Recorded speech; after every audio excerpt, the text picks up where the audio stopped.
నమస్తే. ఈరోజు మన స్టూడియోకి ముఖ్య అతిథిగా టీడీపీ జిల్లా మహిళా అధ్యక్షురాలు రావుల పద్మజ గారు మన స్టూడియోకి వచ్చేస్తున్నారు. ఈ రోజు జరుగుతున్నటువంటి రాజకీయ పరిణామాల గురించి మేడం గారిని అడిగి విశేషాలన్నీ తెలుసుకుందాం. నమస్తే మేడం.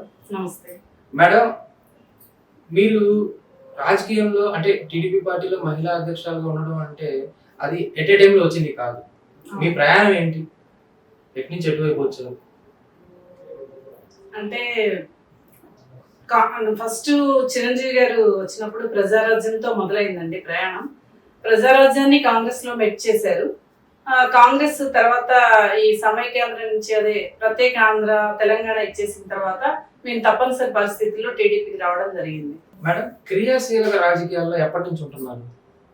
10 years అండి. 2014 నుంచి నేను యాక్టివ్ పాలిటిక్స్ లో ఉన్నాను. ఈ యాక్టివ్ పాలిటిక్స్ లో ఏ పదవులు చూసుకుంటూ వచ్చారు మేడం? అంటే 2014 లో తెలుగుదేశంలో రావడం జరిగిందండి. తర్వాత 2017 నుంచి కూడా నేను జిల్లా మహిళా అధ్యక్షురాలుగా కంటిన్యూ అవడం జరిగింది. అప్పటి నుంచి కూడా ఒకే పదవిలో ఉన్నానండి.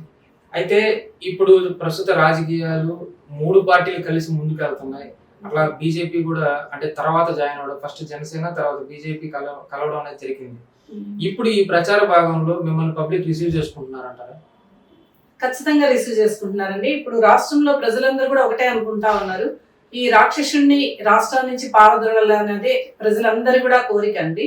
ఈ రాక్షస పాలన నుంచి విముక్తి పొందాలంటే ఖచ్చితంగా ఈ 3 పార్టీల కలయిక అనేది అనివార్యం అనేది ప్రజల భావన, పార్టీ భావన కూడా అండి. గతంలో ఎన్నడూ లేని విధంగా 5 సార్లు ఎమ్మెల్యేగా చేసినటువంటి అభ్యర్థి మీకు అపోనెంట్ గా ఉన్నారు. ఒకే ఒకసారి ఎమ్మెల్యేగా చేసినటువంటి వ్యక్తి వెనకాల మీరున్నారు. అయితే మెజారిటీ పరంగా 3 పార్టీలు కలయికతో గెలుస్తామంటారా? మేము ఖచ్చితంగా అత్యధిక మెజార్టీతో ఒంగోలులో గెలుస్తామండి. ఎందుకంటే మీరు చెప్తా ఉన్నారు 5 సార్లు ఎమ్మెల్యేగా గెలిచినటువంటి వ్యక్తి ఒకవైపు, ఒకసారి ఎమ్మెల్యేగా చేసినటువంటి వ్యక్తి ఒకవైపు అని చెప్తా ఉన్నారు. ప్రజలందరూ కూడా ఈ తేడాను చూశారు. ఎందుకంటే 5 సార్లు ఎమ్మెల్యేగా చేసి కూడా ఆయన ఏమీ చేయలేదు. 5 సంవత్సరాలు ఎమ్మెల్యేగా చేసినటువంటి వ్యక్తి 5 సంవత్సరాల్లోనే చాలా అభివృద్ధి చేసేసారనమాట. ఆయన కనుక 2019లో మళ్ళా ఎమ్మెల్యేగా గెలిచుంటే ఈసారి చేయడానికి ఏమీ పనుండేది కాదేమో అన్నట్లుగా మొత్తం పూర్తయిపోయాయండి. అంటే డెవలప్మెంట్ అంటేనే ఈ రోజున ఒంగోలు ఎలా చెప్పుకుంటున్నారంటే దామచల్ల జనార్దన్ గారికి ముందు, దామచల్ల జనార్దన్ గారికి తర్వాత అనేది వచ్చిందండి. డెవలప్మెంట్ అంటే జనార్దన్ గారు అంటే డెవలప్మెంట్. సో జనార్దన్ గారు అత్యధిక మెజార్టీతో తప్పనిసరిగా గెలుస్తారనేది మా అందరి అభిప్రాయం, నమ్మకం కూడా. ఒక వ్యక్తిని ఢీకొనడం అంటే ఏదో ఒక మైనస్ పాయింట్ ని ఖచ్చితంగా తీసుకుంటాం. అలాగే బాలినేని శ్రీనివాసరెడ్డి గారు ఒక మాజీ మంత్రి, 5 సార్లు ఎమ్మెల్యేగా చేసినటువంటి వ్యక్తి ఇది చేయలేదు, ఇతనికి చేత కాదు అని చెప్పగలిగే అంశాలు ఏంటి ఒంగోలులో? అంటే ఆయన ఏమీ చేయలేదండి. 2009లో అప్పుడు కూడా నేను ప్రతిరోజు మంచినీళ్ళు ఇస్తే గానీ మళ్ళీ పోటీ చేయను అని చెప్పారు. ఇప్పటి వరకు కూడా మళ్ళా 2019లో గెలిచారు. ఇప్పటి వరకు కూడా రోజు మంచినీళ్ళు ఇవ్వడం అనేది జరగలేదు. డెవలప్మెంట్ అనేది ఇది చేశారు బాలినేని శ్రీనివాసరెడ్డి గారు అని చెప్పడానికి ఏమీ లేదండి. అదే ఆయన వీక్నెస్ గా మేము భావిస్తూ ఉన్నాం. వైసీపీ మంత్రులు కొంతమంది చెప్తూనే ఉన్నారు, ఎమ్మెల్యేలు కొంతమంది చెప్తున్నారు, అన్ని కూడా రాష్ట్ర ప్రభుత్వం చూడలేమని. మొన్న ఈ మధ్య మినిస్టర్ భరత్ గారు కూడా క్యాన్వర్సింగ్కి వెళ్ళినప్పుడు ఒక బామ్మ గారికి పెన్షన్ రాలేదు, 8 నెలల నుంచి అని నిలదీస్తే ఆవిడ అన్ని మేము చేయలేం కదా, అన్ని రోజులు ఇవ్వలేం కదా అన్నారు. ఆయన మాటల మీద మీరు కామెంట్స్ ఏమంటారు? ఏముందండి, వాళ్ళకి ఏమి చేత కాదు చేయడం ఎదురుగి, ఇంకా అలా కాకపోతే ఎలా చెప్తారు? ఒక బామ్మకి ఎందుకు పెన్షన్ ఇవ్వలేకపోయారనే రీజనే వాళ్ళు చెప్పలేకపోతున్నారంటే వాళ్ళు ప్రజాప్రతినిధులుగా అన్ఫిట్ అనేది ప్రజలందరి అభిప్రాయం అండి. ఇట్లా ఒంగోలులో కూడా ఇలాంటి కంప్లైంట్స్ ఏమన్నా టీడీపీ పార్టీ దాకా వచ్చారా? అంటే మిమ్మల్ని సంప్రదించడం, అట్లా పెన్షన్ పరంగా కావచ్చు, పబ్లిక్ గా జరుగుతున్న అన్యాయాల గురించో, లేకపోతే వాళ్ళకి రావాల్సినటువంటి వసతులు, సౌకర్యాలు, సంక్షేమ పథకాలు రానప్పుడు మిమ్మల్ని సంప్రదించారా? ఖచ్చితంగా జనం కోసం జనార్దన్ అనే కార్యక్రమంలో భాగంగా మేము ప్రతిరోజు కూడా డివిజన్లన్నీ పర్యటిస్తా ఉన్నామండి. అదే విధంగా మా మేడం గారు నారీ కోసం నాగసత్యలత అనేసి తను కూడా ప్రతి డివిజన్ కి వెళ్ళి మహిళలందరినీ కలవడం జరుగుతూ ఉంది. రోజు చాలా సమస్యలు వస్తూ ఉన్నాయి. వాళ్ళందరూ కూడా మేము ఒకటే సమాధానం చెప్తా ఉన్నాం. ప్రతిపక్షంలో ఉండి కూడా మేము పోరాడుతున్నాం. అదే విధంగా ఖచ్చితంగా రేపు 2024లో మేము గెలిచిన తర్వాత ఖచ్చితంగా మీ సమస్యలన్నీ పరిష్కరిస్తాం అనేసి మేము భరోసా ఇస్తూ ఉన్నామండి. ముగ్గురు కలిసి 3 పార్టీలు, ప్రధానమైనటువంటి పార్టీలు క్యాన్వర్సింగ్ చేస్తుంటే మీకున్నటువంటి జన సమీకరణ, ఒకే ఒక పార్టీ, ఒకే ఒక వ్యక్తి బాలినేని శ్రీనివాసరెడ్డి క్యాన్వర్సింగ్ చేస్తుంటే ఆయనకున్నటువంటి జన సమీకరణ కంపేర్ చేసి చూస్తే 2 సమానంగానే ఉన్నాయి. ఎక్కడ లోపం అంటారు? అంటే వాళ్ళు అధికారంలో ఉన్నారండి, వాళ్ళేమో జనాల్ని డబ్బులు ఇచ్చి తీసుకొస్తూ ఉన్నారు. మా దగ్గరికి వచ్చే జనమేమో వాళ్ళు అభిమానంతో మా దగ్గరికి ప్రజలు వస్తూ ఉన్నారు, వాళ్ళేమో డబ్బులు ఇచ్చి తీసుకొస్తూ ఉన్నారండి. ఇదే తేడా. అధికార ఎమ్మెల్యే సతీమణి గారు, అదే విధంగా దామచర్ల జనార్దన్ గారి సతీమణి గారు కూడా ఇద్దరు ప్రచారంలోకి వెళ్తున్నారు, ప్రజల్లోకి వెళ్తున్నారు. మిశ్రమైనటువంటి స్పందన ఖచ్చితంగా అక్కడ అరాకురా జరుగుతూనే ఉంటాయి. ప్రజలు ఏ విధంగా రిసీవ్ చేసుకుంటున్నారు? ఇద్దరులో ఎవరు బాగా, అంటే మిమ్మల్ని అడిగితే మీ పార్టీ అధినాయకుడు భార్య గురించి చెప్తారు, కానీ ఒక మహిళగా ఖచ్చితంగా నారీ కోసం నాగసత్యలతమ్మ ప్రోగ్రామ్ లో భాగంగా మా మేడం గారు వెళ్తూ ఉంటే ఎక్కడ చూసినా కూడా మహిళలు నీరాజనాలు పడుతూ ఉన్నారండి. మహిళలందరూ కూడా ఖచ్చితంగా నమ్ముతూ ఉన్నారు ఈ రోజున అభివృద్ధి అనేది తెలుగుదేశం పార్టీతోనే ఖచ్చితంగా సాధ్యం, అది కూడా జనార్దన్ గారితోనే ఖచ్చితంగా సాధ్యం అనేది ప్రజలందరూ కూడా జనార్దన్ గారి మీద, వాళ్ళ కుటుంబం మీద, దామచర్ల కుటుంబం మీద ఒంగోలు ప్రజలందరూ కూడా ఎంతో నమ్మకం ఉంది. ఎందుకంటే వాళ్ళ తాతగారు గతంలో మంత్రిగా చేస్తున్నారు, ఇప్పటి వరకు కూడా అవినీతి మచ్చలేనటువంటి కుటుంబం అది. గోల్డెన్ స్పూన్ జనార్దన్ గారు అనేవాళ్ళు బాన్ విత్ గోల్డెన్ స్పూన్. అయినా కూడా ఆయన ప్రజల్లో ఎంతగా మమేకం అవుతారంటే, చిన్నవాళ్ళని కూడా ఎంత చక్కగా రిసీవ్ చేసుకుంటారంటే నిజంగా అది ఆ కుటుంబానికే చెల్లింది. కాబట్టి ప్రజలందరూ కూడా దామచర్ల కుటుంబానికే నడుస్తారనేది ఖచ్చితంగా ప్రజలందరి నమ్మకం, మా నమ్మకం.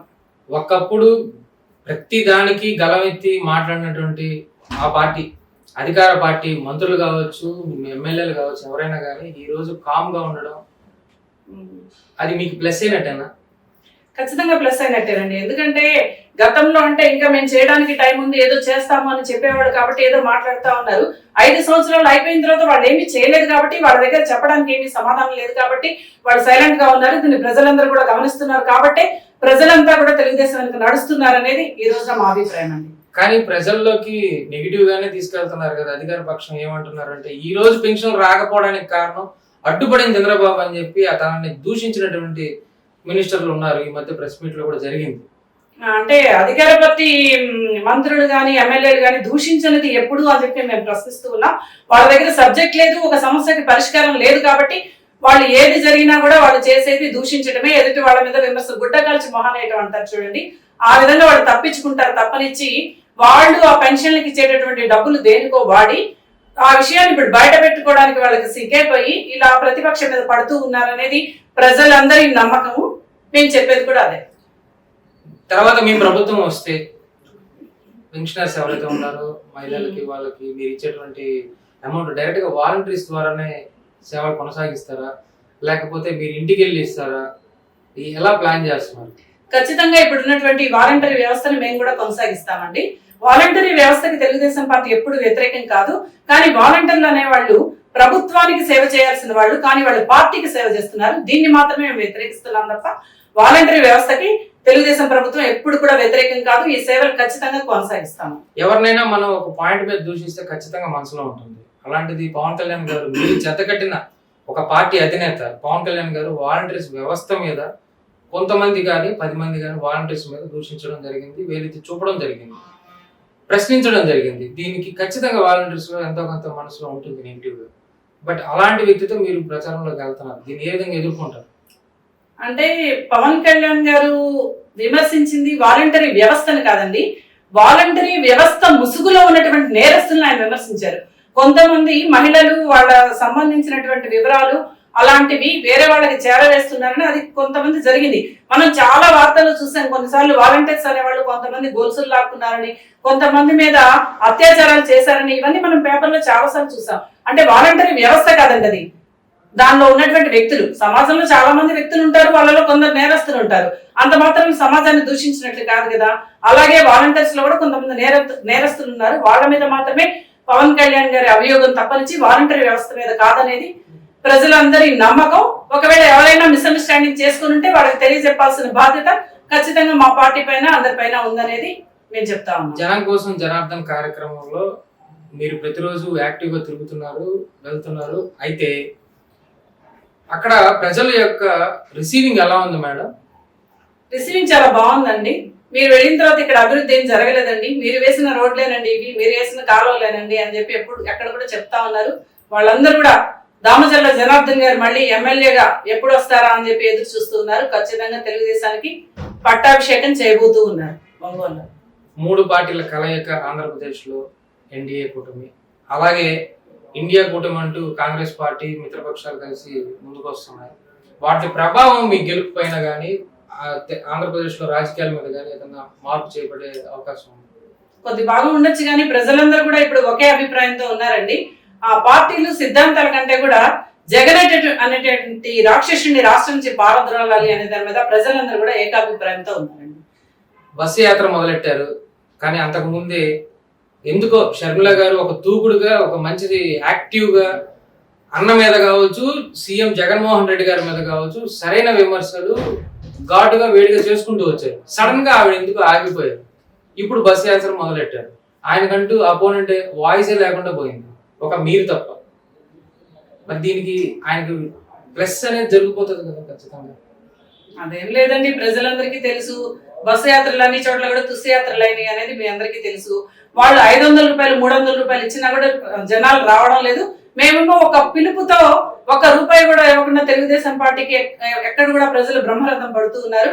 ఇది చాలండి, ప్రజలు ఎవరి పక్షాన ఉన్నారు అనే దాన్ని తెలుసుకోవడానికి అని చెప్పి నేను అనుకుంటున్నాను. సోషల్ మీడియా ఎవరికి అనుకూలంగా వాళ్ళు వాడుకుంటున్నారు. ఒక ఊరి నుంచి ఇంకో ఊరికి వెళ్ళేటప్పుడు బస్సు యాత్ర అనుకున్నాం. ఒక ఊరి నుంచి ఇంకొక ఊరికి వెళ్ళేటప్పుడు రోడ్ మధ్యలో ఖాళీ అనేది ఉంటుంది, అక్కడ ఫొటోస్ తీసుకొని టీడీపీ వాళ్ళు వాడుకుంటున్నారు.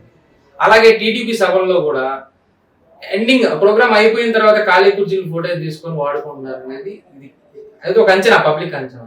అంటే ఒకరి మీద ఒకటి విమర్శలు చేసుకునే పద్ధతిలో ఈ సోషల్ మీడియాను వాడుకుంటున్నారు. దీన్ని మీరేమంటారు? అంటే కొంత భాగం ఎక్కడైనా ఉండొచ్చేమో కానీ అదైతే కరెక్ట్ కాదండి. ఎందుకంటే ఈ జగన్ దానికి ప్రజలు రావట్లేదని చూస్తున్నాం. ప్లస్ వాళ్ళకి అనుకూలమైన మీడియాని తప్ప మిగతా వాటిని రానివ్వట్లేదు. కానీ అదే తెలుగుదేశం పార్టీలో అయితే లోకేష్ గారు ఫస్ట్ సాక్షి వచ్చిందా, మీకు ఏమైనా క్వశ్చన్స్ ఉన్నాయని అడుగుతారు. ఆ దమ్ము ధైర్యం జగన్కి ఎప్పుడు వస్తుందని చెప్పి మేము ప్రశ్నిస్తున్నామండి. బాబాయిని ఎవరు హత్య చేశారో పబ్లిక్ మీ అందరికీ తెలుసు అని చెప్పి జగన్మోహన్ రెడ్డి గారు 5 ఏళ్ల తర్వాత వాయిస్ ఇచ్చారు. మరి ఆ బాబాయిని ఎవరు చంపారో ఈయనకి తెలుసు ఉంటే ఖచ్చితంగా అరెస్ట్ చేయాలి కదా అని మీ వాయిస్. దీని గురించి మీరేం మాట్లాడతారు? ఖచ్చితంగా బాబాయిని ఎవరు చంపారో అందరికీ తెలుసు అన్నప్పుడు మరి 5 సంవత్సరాల నుంచి ఏమి చేయకుండా చేతులు ముడుచుకొని ఎందుకు కూర్చున్నావు అని చెప్పి మేము జగన్ అడుగుతా ఉన్నాం. అంటే నీ తమ్ముడు కాబట్టా, లేకపోతే దాని వెనుక నీ భార్య హస్తం ఉంది కాబట్టా ఎందుకని నువ్వేం చేయలేకపోయావు జగన్ రెడ్డి అనేది ఇప్పుడు ప్రజలందరికీ కూడా ప్రశ్న అండి. రేపు మీ ప్రభుత్వం అంటూ వస్తే ఈ కేసు మళ్ళీ తవ్వడం అనేది జరుగుతుందా? ఖచ్చితంగా. అంటే ఈ కేసు అని కాదు, ఏ కేసు అయినా సరే ప్రజలకి న్యాయం చేయడమే తెలుగుదేశం పార్టీ అభిమతం అండి. హత్య నేనే చేశాను, నా చేత పలానా వాళ్ళు చేయించారు అని చెప్పి పబ్లిక్ గా చేసిన వ్యక్తి తిరుగుతూ నేను పోటీ చేస్తానని చెప్తున్నాడు. మళ్ళీ అతను హీరో అయిపోయాడు. అది మీడియా ప్రభావం కావచ్చు, లేకపోతే రాజకీయాలు ఇతర పార్టీలు అతను హైలైట్ చేయడం కావచ్చు, ఏదైనా కానీ ఇలాంటి హత్య చేశానని చెప్పి ఒప్పుకున్న వ్యక్తి రాజకీయాల్లోకి వస్తానంటున్నాడు. దీనికి మీరు సపోర్ట్ చేస్తారు? ఖచ్చితంగా సపోర్ట్ చేయమండి. ఇది నిజంగానే సిగ్గుచేటు. ఇది కేవలం వైఎస్ఆర్సీపీకి పార్టీకి చెల్లింది. ఎందుకంటే హత్య చేశానన్న అవినాష్ రెడ్డిని ఎత్తున పెట్టుకుంటున్నారు. అదేవిధంగా ఎమ్మెల్సీ సుబ్రహ్మణ్యం కావచ్చు, ఆ డ్రైవర్ ని హత్య చేసి ఇంటి దగ్గర తీసుకొస్తే ఆయనేమో ఊరేగించుకుంటూ తీసుకొచ్చారు. అదే విధంగా గోరంట్ల మాధవ్ను కూడా అదే విధంగా ట్రీట్ చేస్తా ఉన్నారు. అంటే వాళ్ళకి ఎవరైతే బాగా బూతులు తిడతారో, ఎవరైతే ఎదుటి వ్యక్తిని అన్యాయంగా దూషిస్తారో, ఎవరైతే హత్యలు చేస్తారో, ఎవరైతే రౌడీజం చేస్తారో వాళ్ళకే పట్టం కట్టడం అనేది వైసీపీ పార్టీ అభిమతం అండి. అది ప్రజలందరూ కూడా గమనిస్తూ ఉన్నారు. కాబట్టి రాబోయే ఎలక్షన్ లో ఖచ్చితంగా జగన్మోహన్ రెడ్డిని ఓడిస్తారని చెప్పి ఈ సందర్భంగా నేను తెలియజేస్తా ఉన్నాను. ఉమ్మడి అభ్యర్థిగా దామచర్ల జనార్దన్ గారు ఇక్కడ క్యాండిడేట్ గా ఎంపిక అవడం జరిగింది. అయితే మిగిలినటువంటి 2 పార్టీలు నిజంగా పూర్తి స్థాయిలో మీకు సహకరిస్తున్నారు? ఖచ్చితంగా 2 పార్టీలు కూడా సహకరిస్తున్నారండి. ఎందుకంటే బీజేపీ నుంచి ఎవరు కూడా ఇక్కడ ఎమ్మెల్యేగా కోరుకోలేదు. జనసేన పార్టీ నుంచి కోరుకున్నా కూడా వాళ్ళ నాయకుడే ప్రజల కోసం మనం ఖచ్చితంగా త్యాగాలు చేయాలని చెప్పి పవన్ కళ్యాణ్ గారు చెప్పారు. కాబట్టి మా మధ్య ఏ విధమైన ఆర్మరికలు లేవు. రియాజ్ గారు కూడా జనార్దన్ గారితో పాటు ప్రతిరోజు కూడా ప్రచారానికి వస్తున్నారు. ఖచ్చితంగా జనార్దన్ గారిని గెలిపిస్తారు. ఖచ్చితంగా జనసేన మా విజయంలో తప్పనిసరిగా ఉంటుందని చెప్పి మేము నమ్ముతున్నాం, ప్రజలు కూడా నమ్ముతున్నారు. మినీ మేనిఫెస్టో 6 పాయింట్లతో 6 యొక్క పథకాలతో మీరు ముందుకెళ్తున్నారు. అయితే ప్రజల నుంచి ఏదైనా ఆపోజిట్ గా ఏదైనా మాట్లాడడం జరిగింది అన్నారా? ఏం లేదండి, ప్రజలైతే మా పథకాల గురించి అయితే ఏమి ఆపోజిట్ గా ఎప్పుడు మాట్లాడలేదండి. తెలుగుదేశం ప్రభుత్వం కోసం, తెలుగుదేశం ఇచ్చేటటువంటి పథకాల కోసం ఖచ్చితంగా ప్రజలందరూ కూడా ఎదురు చూస్తూ ఉన్నారండి. ఎక్కడైతే ఇది చేయలేదు అని అంటారో అది చేసి చూపిస్తావు. ఆయన బాలినేని శ్రీనివాసరెడ్డి గారు గతంలో రోడ్డు వేయలేదన్నారు, కొత్తపట్నం రోడ్లో ఆయన రోడ్డు వేశాడు. అలాగే ఇల్లు పట్టాలు పంపిణీ చేయలేరు అని అన్నారు, కానీ చేశాడు.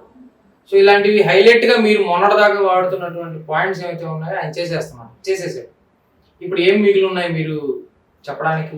కొత్తపట్నం రోడ్డు వేయలేదన్నా వేయలేదండి, ఎక్కడేసారి వేయలేదు, ఆ రోడ్డు కంప్లీట్ అవ్వలేదు. సరే, అదే విధంగా పట్టాలు ఇవ్వలేదంటే ఇచ్చారు అన్నారు. ఆ పట్టాలు ఇంకా శాంతంగా అన్ని ల్యాండ్స్ కూడా రిజిస్ట్రేషన్ అవ్వలేదండి. పట్టాలు ప్రజలకు ఇచ్చినట్టే ఇచ్చి మళ్ళా ఇస్తామని చెప్పి వెనక్కి తీసుకున్నారని, ఇది ఇవ్వడం ఎలా అవుతుంది అని చెప్పి మేము అడుగుతా ఉన్నాం. ఒక వ్యక్తికి ఇదిగో నీకు ఈ పట్టా అంటే ఇక్కడ నీ భూమి అని చూపించినప్పుడు ఆ పట్టా ఇచ్చినట్లు ఎలా అవుతుంది అని చెప్పి మేము ఈ సందర్భంగా ప్రశ్నిస్తూ ఉన్నామండి. కాబట్టి ఆ పట్టాలు చెల్లవు, పైగా దాని కోర్టు ఇది ఉందని కూడా రాసున్నాయి. కాబట్టి ఆ పట్టాలు ఇది ఒక ఎలక్షన్ స్టంట్ తప్పనిచ్చి పట్టాలు నిజంగా ప్రజలకు ఇవ్వలేదు అనేది ప్రజలందరి నమ్మకం. ప్రకాశం జిల్లాలో రాజకీయాల్లో ఉద్దండులు ఒక 5 సార్లు ఎమ్మెల్యే, ఒకసారి మాజీ మంత్రిగా చేశారు. తర్వాత మన రాష్ట్రానికి ఫైనాన్స్ మినిస్టర్ గా వర్క్ చేసినటువంటి వ్యక్తులు కూడా చాలా మంది ఉన్నారు. కానీ ప్రకాశం జిల్లా ఇంకా వెనకబడి ఉంది. ఇది కొంచెం చెప్పుకోవడానికి మనకు బాగా ఇబ్బందికరంగా ఉంది. అంటే రాజకీయ నాయకులు ఇంతమంది ఉంది. ఖచ్చితంగా అండి. ఇప్పుడు ఒకే వ్యక్తి ఇన్నిసార్లు కూడా ఎమ్మెల్యేగా ఉన్నారు, ప్లస్ ముఖ్యమంత్రికి సమీప బంధువు అయినా కూడా ఒంగోలు డెవలప్ కాలేదంటే ఖచ్చితంగా ప్రజలందరూ కూడా తీవ్రమైన అసంతృప్తి ఉంది. అందుకే మళ్ళా తెలుగుదేశం పార్టీని గెలిపించబోతున్నారు. ఎందుకంటే దామచర్ల జనార్దన్ గారు ఒక్కసారి ఎమ్మెల్యేగా గెలిచి 5 సంవత్సరాల్లో ఎంతో అభివృద్ధి చేసి చూపించారు. కాబట్టి ఇప్పుడు ప్రజలందరూ కూడా ఆ తేడా అర్థమవుతుంది. ఈయన ఎన్నిసార్లు ఎమ్మెల్యే అయినా ఏం చేయలేదు, ఒక్కసారి ఎమ్మెల్యే అయితేనే జనార్దన్ గారు ఇంత అభివృద్ధి చేశారని. సో అందరు కూడా మేము తప్పు చేశాం, ఆ తప్పుని మళ్ళీ పునరావృతం చేయం, మా తప్పు దిద్దుకుంటామని చెప్పి 2024లో జనార్దన్ గారికి పట్టం కట్టడానికి ప్రజలందరూ కూడా, ఒంగోలు ప్రజలందరూ కూడా సిద్ధంగా ఉన్నారు. 3 పార్టీలు కలయిక అన్నారు. అంటే 3 పార్టీలు కలిసాయంటే సీట్లు కూడా పంపకం అనేది జరుగుతుంది. అలా పంపిణీ చేయడం వల్ల మీకు ప్రత్యేకంగా టీడీపీకి తక్కువ సీట్లు వస్తాయి కదా, దానివల్ల మీకు వచ్చిన లాభం ఏంటి? అంటే ఇప్పుడు ఒక బలమైన రాక్షసుని సంహరించాలంటే దేవతలు కూడా అందరూ ఏకమయ్యి ఆ రాక్షసుని ఎలాగైనా సంహరించాలనుకుంటారు. అదే విధంగా ఏ మాత్రం ఒక్క ఛాన్స్ కూడా వదలకుండా జగన్మోహన్ రెడ్డిని రాష్ట్రం నుంచి తరిమేయాలి, ఈ ప్రజల్ని ఆ రాక్షసుని నుంచి విముక్తి కలిగించాలని కేవలం రాష్ట్ర ప్రయోజనాల కోసమే ఈ 3 పార్టీలు పొత్తు పెట్టుకోవడం అనేది జరిగిందండి. రాష్ట్ర ప్రజల ప్రయోజనం గురించి ఓకే, కానీ ప్రత్యేకంగా మీ పార్టీకి చాలా నష్టం జరిగిందని ప్రజల అభిప్రాయం. ఎందుకంటే అప్పటిదాకా పార్టీని కనిపెట్టుకున్నటువంటి నాయకులకు సీట్ లేదు. నిన్నగాక మొన్న పిఠాపురంలో వర్మ గారు కూడా కొంతవరకు కొంచెం ఆయన ఆవేదన గురైనటువంటి విషయం, తర్వాత మీరు కన్సల్ట్ చేసిన తర్వాత సంగతి. కానీ ఇలా అప్పటి వరకు పార్టీని నమ్ముకున్నటువంటి లీడర్లు ఎంతో మంది బాధపడ్డారు కదా, వాళ్ళని ఎలా చేస్తారు? ఖచ్చితంగా కొంతమంది బాధపడటం అనేది సహజం అండి. ఇప్పుడు ఎవరైనా అందరినీ సాటిస్ఫై చేయలేరు. కాకపోతే మా పార్టీ ఉద్దేశం ఒకటే, ఎప్పుడు కూడా అధికారంలో ఉన్నా కూడా ప్రతిపక్షంలో ఉన్న ప్రజా శ్రేయస్ కోసం పాటుపడేదే తెలుగుదేశం ప్రభుత్వం కాబట్టి, తెలుగుదేశం పార్టీ కాబట్టి ఆ ప్రజల్ని సంతృప్తి పరచాలంటే కొన్నిసార్లు మేము త్యాగాలు చేయక తప్పదు. నాయకులుగా పార్టీ త్యాగం చేయక తప్పదండి. ఆ కోణంలోనే వాళ్ళు కొంత అలిగినప్పటికీ తర్వాత సర్దుకుపోతారు. ఏది ఏమైనా అంతిమంగా ప్రజా ప్రయోజనాలే మా పార్టీ ధ్యేయం అండి. ప్రజలకు సేవ చేయడం కోసమే రాజకీయాలు, రాజకీయ పార్టీలు. కానీ అదే రాజకీయ పార్టీలకు ఒక్కొక్క పార్టీకి ఒక్కొక్క కులం కావచ్చు లేదా మతానికి కావచ్చు సపోర్ట్ చేసుకుంటూ పోతున్నాయి. ఈ రోజు ఒక క్యాండిడేట్ ని ఒక నియోజకవర్గంలో ఎంపిక చేయాలి అంటే ఆ కుల ఓట్లు ఎంతమంది ఉన్నారు లెక్కేసుకొని మరి ఆ క్యాండిడేట్ ని అనౌన్స్ చేస్తాను. అదే విధంగా ఇప్పుడు బీజేపీ విషయానికి వస్తే హిందూ మతం అనేది కండువా చేసుకున్నటువంటి పార్టీ అని ప్రజల్లో ఒక స్ట్రాంగ్ అభిప్రాయం ఉంది. కాంగ్రెస్ పార్టీ అంటే వాళ్ళు పాకిస్తాన్ వాళ్ళకు లేకపోతే ఉగ్రవాదులకు సపోర్ట్ చేస్తారని ఒక ఫీలింగ్ అయితే ఉంది. ఇలాంటి టైంలో అదే బీజేపీతో మీరు జత కట్టడం అనేది ఇక్కడ ఉన్నటువంటి ముస్లిం ఓట్లు పోగొట్టుకునే పరిస్థితి కదా. అలానే ఏం కాదండి. ఇప్పుడు అలా అనుకుంటే మొన్న కూడా బీజేపీ మళ్ళా చాలా రాష్ట్రాల్లో గెలిచింది కదా. మన ఆంధ్రప్రదేశ్ లో లేదు కదా పరిస్థితి. ఆంధ్రప్రదేశ్ లో లేదు అంటే కొన్ని ప్రజా ప్రయోజనాల కోసం మాకు బీజేపీతో పొత్తు పెట్టుకోవాల్సినటువంటి అవసరం ఏర్పడింది. 3 పార్టీలు ఉంటే అంటే ఇప్పుడు రాష్ట్రము ఒంటరి అయిపోయింది కాబట్టి రాష్ట్రానికి రాజధాని నిర్మించలేదు. 5 సంవత్సరాలు కూడా అప్పుల్లో నెట్టేశారు కాబట్టి జగన్మోహన్ రెడ్డి ఇప్పుడు రాబోయే మళ్ళా కొత్తగా ఏర్పడే ప్రభుత్వం అయినా సరే మంచిగా రాష్ట్రాన్ని డెవలప్ చేయాలంటే ఖచ్చితంగా కేంద్ర సహకారం తప్పనిసరి. కాబట్టి బీజేపీతో పొత్తుంటే రాష్ట్ర ప్రయోజనాలు చేకూరుతాయి అనే ఒక ప్రజల కోసమే ఈ పొత్తు అండి. అంతే, ప్రజా ప్రయోజనాల కోసమే బీజేపీతో మేము పొత్తు పెట్టుకున్నాం. ఇది వాస్తవంగా బీజేపీతో మీరు పొత్తు పెట్టుకున్నారా, బీజేపీ మీతో పొత్తు పెట్టుకున్నారా? అంటే ప్రజలకు డౌట్ ఏంటంటే చంద్రబాబు నాయుడు గారి అల్టిమేటం ఇచ్చినటువంటి పరిస్థితి బీజేపీకి ఎలా అంటే ఏదైతే బీజేపీ గెలుస్తుంది అనే స్థానాలు ఉన్నాయో ఆ స్థానాలు మీరు తీసుకున్నారు. గత చరిత్రలో బీజేపీ స్థానంలో గెలిచింది అంటే ఆ గెలిచినటువంటి స్థానం మీరు తీసుకున్నారు ఆ సీటు. ఎక్కడో వాళ్ళకి ఇంతవరకు బీజేపీ ఉందో లేదో తెలియని స్థానాలు మీరు పంపిణీ చేసినటువంటి పరిస్థితి. దీని గురించి ఏమంటారు? అలాంటిదేం లేదండి. ఇప్పుడు 3 పార్టీలు కలిసినాయంటే ఏ పార్టీ అని కాదు కదా, అక్కడ ఏ పార్టీ తరపు నుంచి పోటీ చేసినా కూడా 3 పార్టీలు సహకరించాలి, 3 పార్టీలు కలిసి ఓటేసి గెలిపించాలి. అదే కాబట్టి అందులో బీజేపీ మీరే చెప్తున్నారు మరి లేదని. గతంలో బీజేపీ గెలిచింది అంటే అప్పుడు కూడా తెలుగుదేశం పొత్తుతోనే గెలిచింది, కానీ బీజేపీ ఒంటరిగా గెలవలేదు కదా. కాబట్టి కొన్ని సీట్లు అలా ఇవ్వడం జరిగిందండి, అంతే. ప్రస్తుత ముఖ్యమంత్రి వైనాట్ 75 అంటూ ప్రజల్లోకి ముందుకెళ్తున్నారు, బస్సు యాత్ర ప్రారంభించారు. మరి అది సాధ్యమేనా? ఎలా సాధ్యం అవుతుందండి? ఆ జగన్ మేము యూట్యూబ్ లో వీడియోస్ చూస్తా ఉంటే ఒక పాట వస్తా ఉంటది, ఇచ్చిన మాట తప్పితే ఓటేయొద్దని చెప్పిన దమ్మున్న మొగోడు జగన్ అని. మరి మద్యపాన నిషేధం చేస్తానన్నారు, మరి ఈ రోజున మద్యం మీద వచ్చిన ఆదాయంతో ప్రభుత్వాన్ని నడుపుతా ఉన్నారు. అదే విధంగా డిఎస్సి ఇస్తానని మెగా డిఎస్సి అన్నారు, దగా డిఎస్సి చేశారు. అదే విధంగా ప్రతి నెల జనవరిలో జాబ్ క్యాలెండర్ అన్నారు, ఒక జాబ్ ఇచ్చింది లేదు. ఎలా వస్తాయి 175? ఆయన చెప్తున్నాడు కదా మేము ఇచ్చిన మాట తప్పితే మీరు ఓట్లు వేయొద్దని. మరి ఓట్లేమో పార్టీని ఎప్పటి నుంచో నమ్ముకున్నటువంటి వ్యక్తులు కాదని వేరే రంగంలో ఉన్నటువంటి వ్యక్తులు సడన్ గా రాజకీయ రంగ ప్రవేశం చేయించడం అనేది టీడీపీలోనే కొంచెం ఎక్కువగా ఉంటుంది.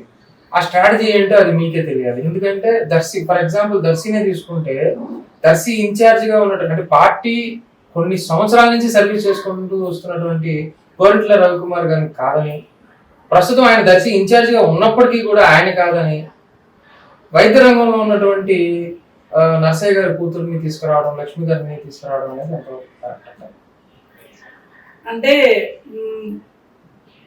దర్శి నియోజకవర్గానికి కొత్త కావచ్చు, కానీ రాజకీయాలకి గొట్టిపాటి ఫ్యామిలీ అనేది కొత్త కాదండి. ఎందుకంటే గతంలో గొట్టిపాటి హనుమంతరావు గారు మినిస్టర్ గా ప్రకాశం జిల్లాకి సేవ చేస్తున్నారు.